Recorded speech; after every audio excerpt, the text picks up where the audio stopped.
let's start this Ramadan with a bang.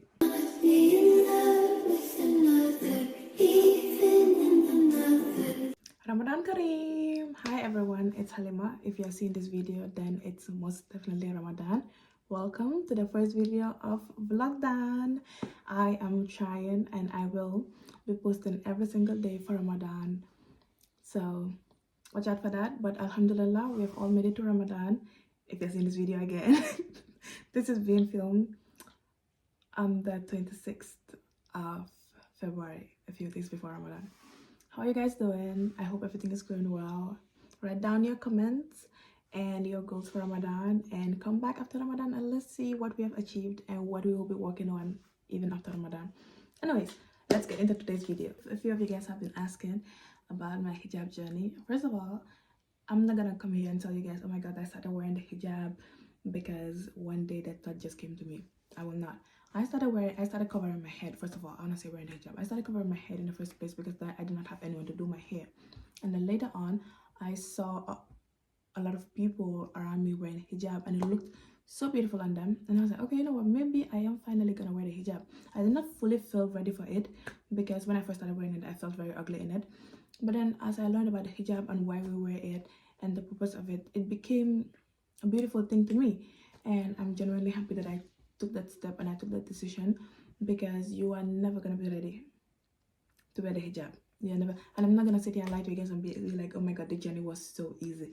It wasn't because I will see other people that are not wearing the hijab and I compare myself to them because they're wearing stuff that I used to wear or stuff that I wanted to wear, and that's not easy, and that's perfectly fine.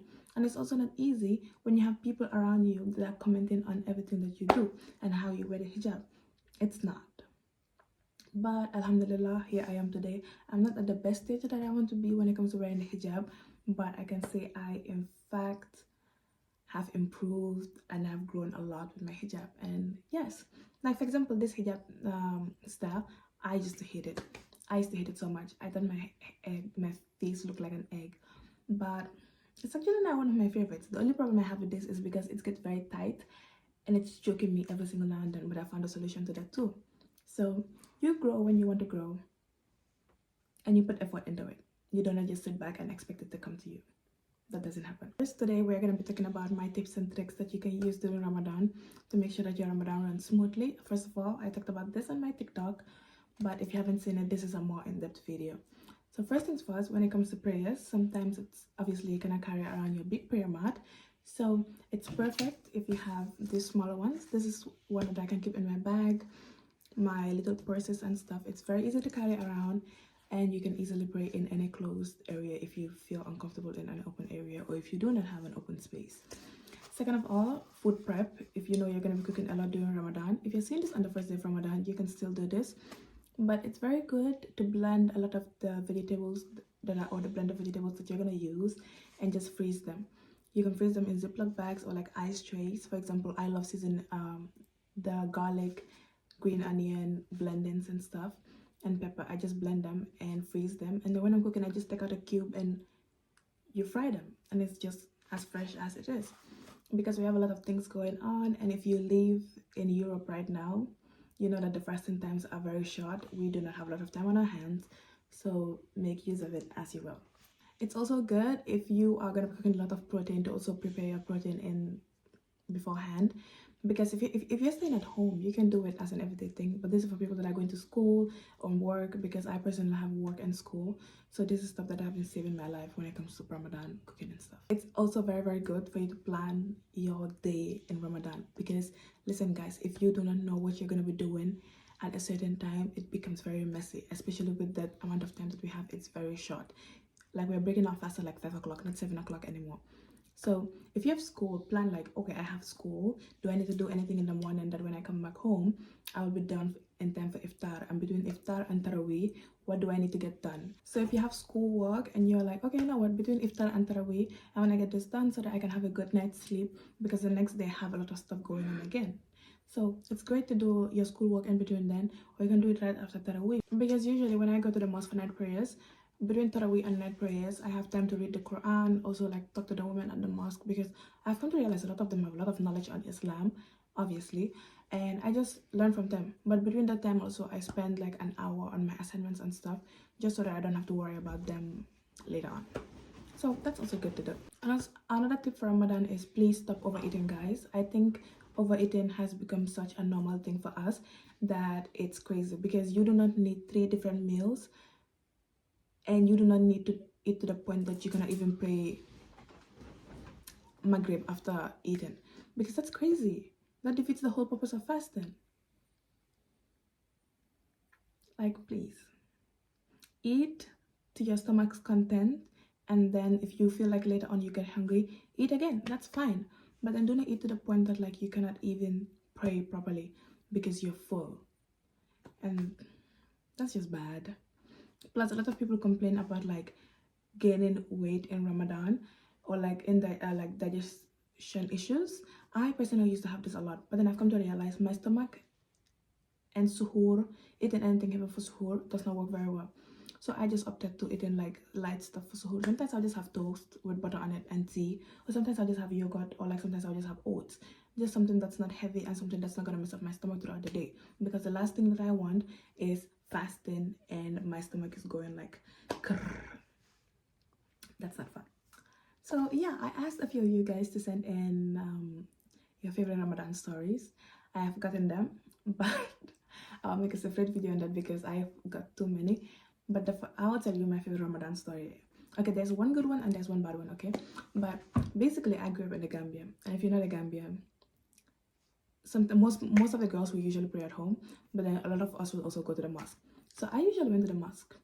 And one time I got these new shoes, these new slippers, and my mom was like, do not take them to the mosque. If you take them to the mosque, somebody's gonna take it. Also, that's very crazy. Who is at the mosque that you're going for Taraweeh in God's house and you're stealing somebody's shoes? Why are you stealing somebody's shoes? Anyways, yeah, I took my little slippers to the mosque. They were very, very cute. So pretty. I went with my sister. She was sleeping half of the time, but like she was also very young. But I went with my shoes. I put them outside. I went to Tarawih prayer, and then we had like a pause in between. And I just got up and I was like, okay, you know what? I'm gonna go to the tap outside to get some water. Went outside, my shoes were gone, and I was like, okay, you know what? There's a lot of people here. Maybe it's just hidden somewhere. Maybe it's just under some place. I'll just get it later. My shoes. Somebody took my shoes and left their shoes that look like mine, but the ragged version of it, like the older version of it. I'm telling you, the shoes were falling apart. They're for me. They're like, hey, babe. No, they didn't write this, but basically, this is what they were telling me. Hey, babes, I need a new shoes. Our shoes look alike. I'll just take the new one that you have and leave the old one for you. But that's still a funny memory to think about. It was fun. I remember my first Taraweeh. I was so exhausted because I'll say my sisters, but they're not my sisters. But my older aunties and sisters used to go, and I used to be so excited. I'll be like, oh, I want to go with you guys. I want to go with you. And I went. To say the least, that Ramadan I did not go back.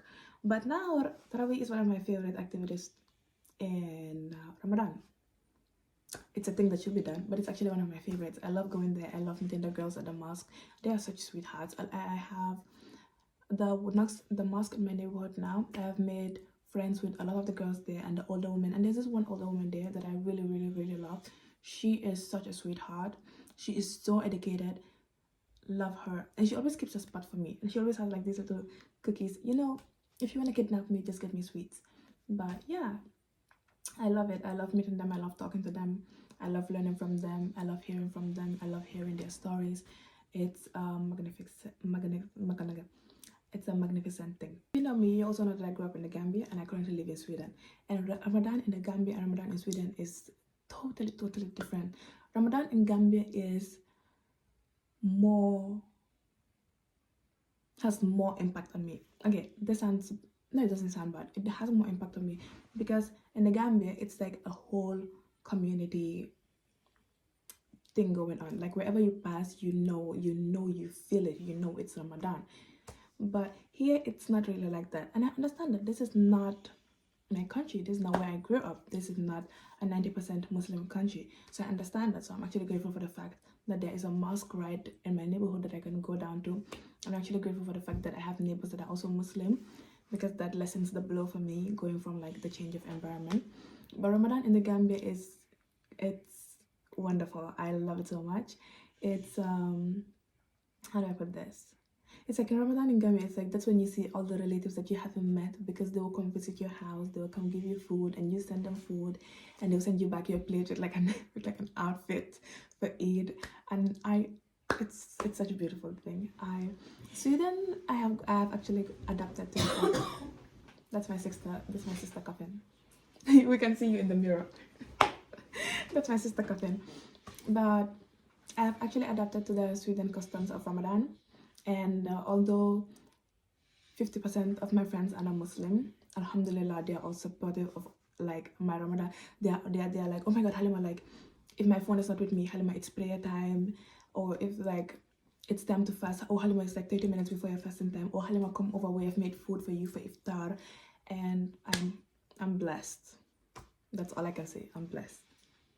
So anyways, yeah, this video probably cut in between because I just have something that I want to show you guys. But I have a Quran that I want to show you guys. Aja, you want a Quran?